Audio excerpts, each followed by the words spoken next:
Mga puso sa probinsya sa Negros Occidental naman, 35 ka mga magpamilya apektado sa sunog nga nagaluntad sa barangay Mambulak, Silay City. Mabiktima nagapangayos ang bulig. Nakatutok kay Lynn Pedreso.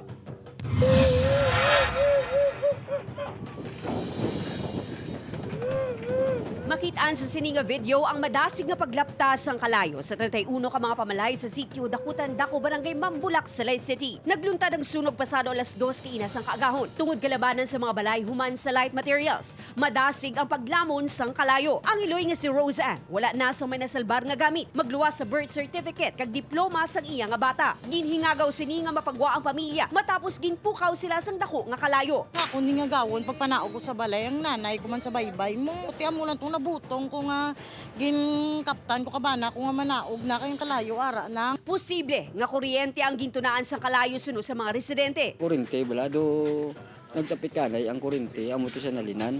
Kaya ang tao ay napaperasyon, kaya ti gakaran-karan na, hindi na madala sa sabya. Masobra 300,000 ang ginbilin nga danyo sang sunod. Aminado ang Silay City BFP nga pagpanghangkat ang pagsulod sa lugar. Bangod makitin ang dalan pasulod. Gani importante ang fire hydrant sa barangay suno sa BFP. With regards sa mga fire hydrants, no, dugay na namon gina-request na may ara gid man na galing kay tungod man sang aton nga water system man bala nga hindi man ka nga hinay bala nga dapat kinahanglan gid siya sang mga dagko mga hoses. Temporaryo nga nagatinera sa evacuation center ang mga apektado nga pamilya nga nagapangayo sang bulig. Nagpasalig ang LGU nga may ihatag sila nga materyales magluwas sa financial assistance. Subong mo nang ginatrabaho namon nung marilisan sila sining adlaw sa partially damaged, I think 5,000.